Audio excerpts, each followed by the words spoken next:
preoccupied with talk about battles. And why? Because, established in the dharmahood of all dharmas, he does not see any affection or aversion on the part of any dharma whatever. He does not dwell preoccupied with talk about villages. And why?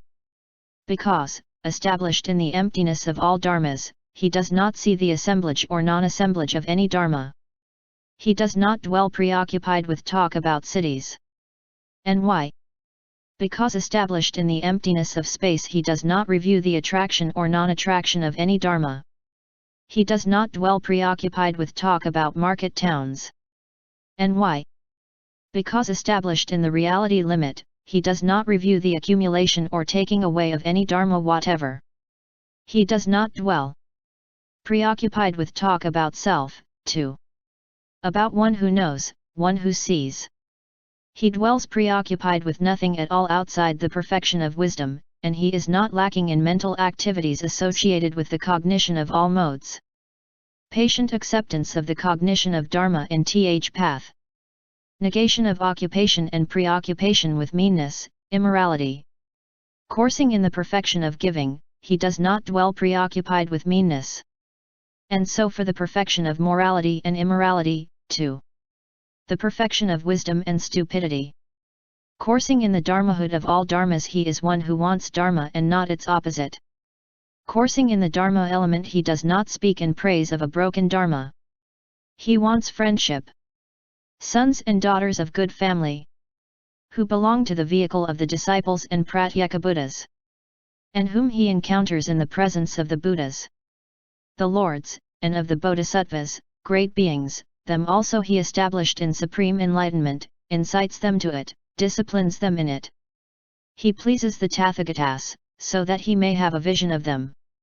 He is reborn in those world systems in which the Tathagatas stands, hold, and maintain themselves. According to plan he is reborn near them, and he dwells in those attentions. The attentions on the Buddha. And why?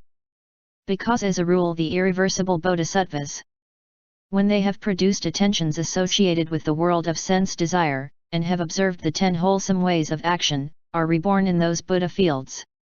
Having produced the first trance, to the fourth formless attainment, they are reborn there. And there they are face to face with the Tathagatas who stand, hold, and maintain themselves. Endowed with these attributes. Cognition of dharma in the path. One does not take even the least dharma as a basis.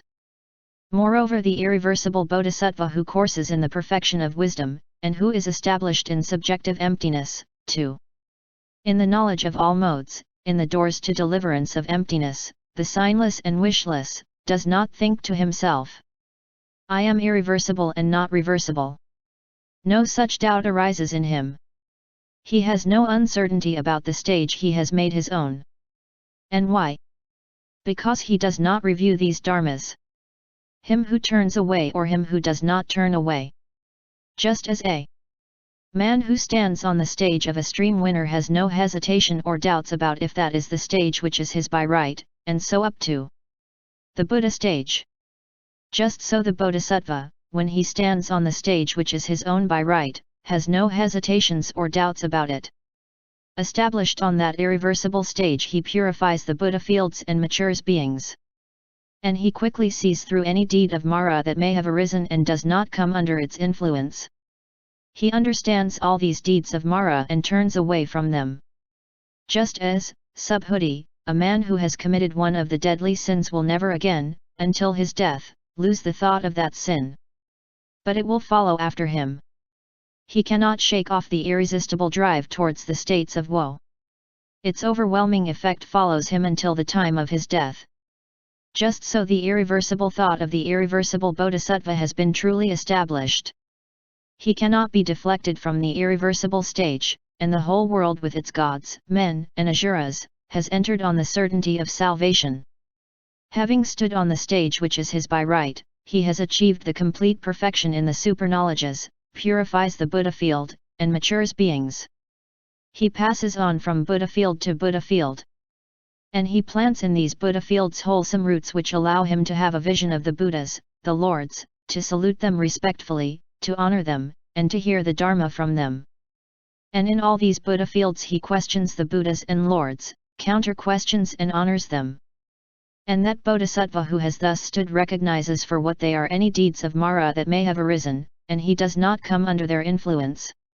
And he cleanses those deeds of Mara through skill and means at the reality limit. He has no hesitations or doubts about the stage which is his by right. And why? He has no uncertainties about the reality limit, and he does review the reality limit as either 1 or 2.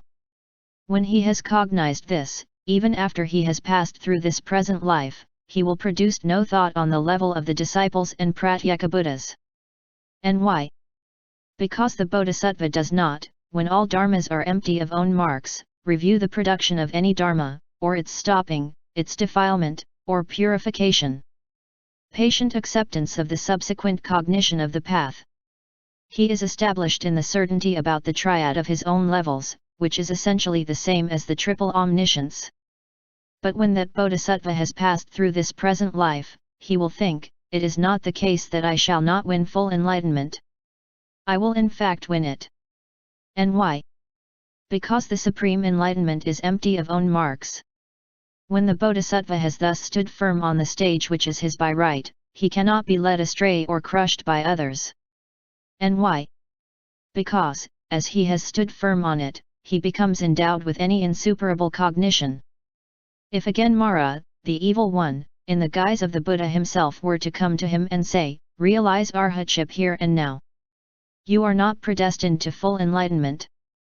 You have not acquired the patient acceptance of dharmas which fail to be produced, and without that you cannot be predicted by the Tathagatas to full enlightenment.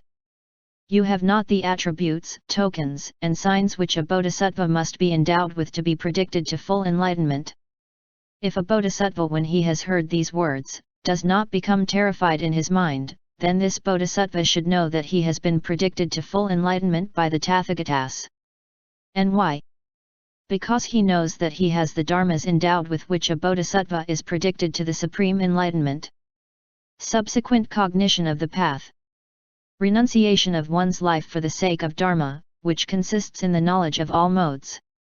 F. Mara, the evil one, having approached in the guise of a Buddha, or of some person under the influence of Mara, should predict the bodhisattva to the level of the disciples or pratyekabuddhas.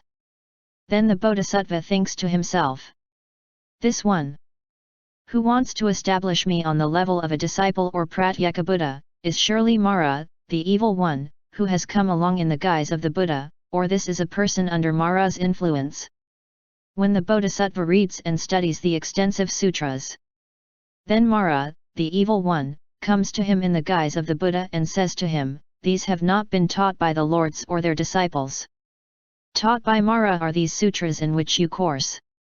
But that bodhisattva should know that it is surely Mara, the evil one, or someone under Mara's influence, who tries to dissuade him from the supreme enlightenment.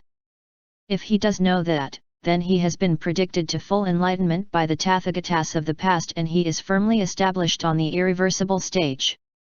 And why? Because he has the attributes, tokens, and signs of the irreversible bodhisattvas. Endowed with these attributes, moreover, Subhuti, an irreversible bodhisattva who courses in perfect wisdom, gives up even his self and life so that he may gain the true dharma. But that dharma he does not give up.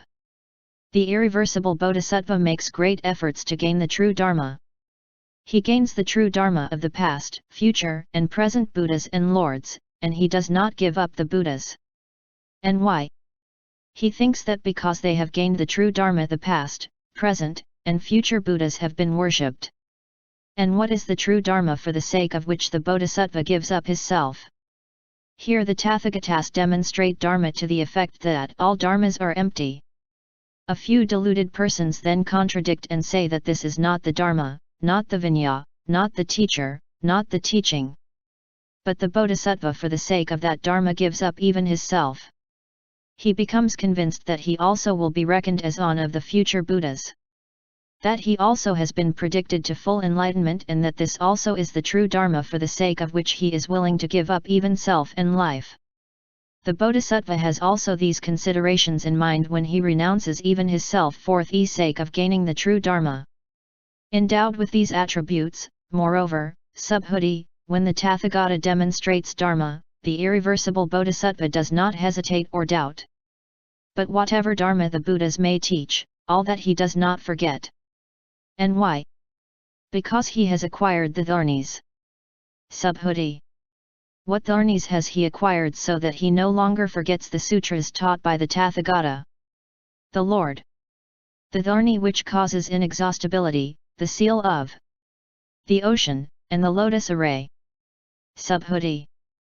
Does the Bodhisattva's absence of hesitation and doubt refer only to the Tathagata's teachings, and not also to those of disciples, gods, nagas, gandharvas, asuras, garudas, kinnaras, and mahoragas? The Lord. Whatever may be said or spoken by anyone, with regard to that the Bodhisattva has no hesitation and doubts. And why? Because he has acquired that dharma. Endowed with these attributes, tokens, and signs, a Bodhisattva should be known as irreversible from the supreme enlightenment. End chapter. End chapter.